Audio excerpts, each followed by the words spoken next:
When I'm doing a painting and I know where I want to go, I need to have the perseverance even though it's really hard. And I think that, rehab is kind of like that, you start out, you know where you want to go, you know where you want to end up, and you have to have perseverance to get, to reach that goal. It was a very busy day. We were planning on going to dinner at a friend's house. We went for a walk on the beach. We were out here on the deck. I felt completely fine that day in every way. We went to my friend's house and there were 6 of us there for dinner.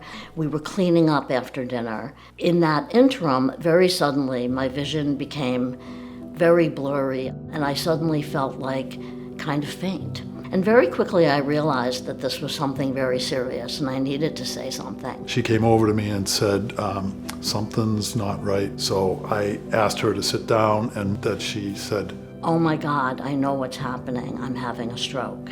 Within a few seconds of that, I lost consciousness. From what I understand, they very quickly wanted to transport me to Boston.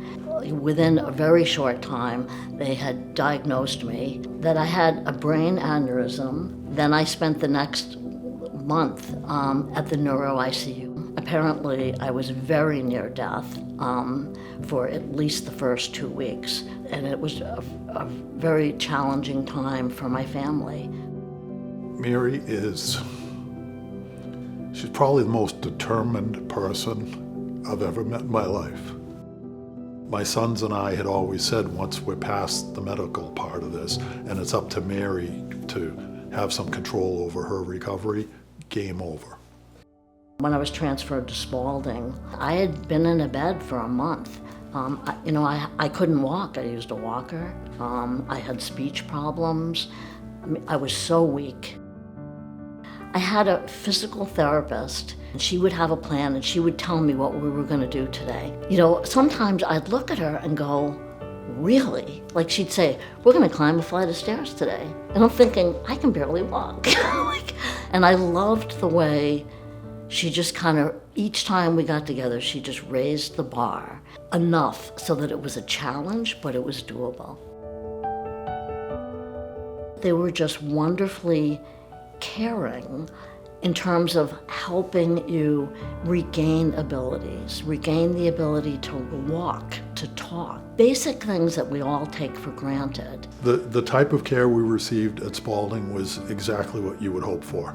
People that know what they're doing, deal with it every day, but not in a perfunctory way, just very genuinely caring, as if you were a family member almost. I know that I was given an incredible gift of full recovery. It doesn't turn out like this for a lot of people, and it very likely could not have turned out like this for me.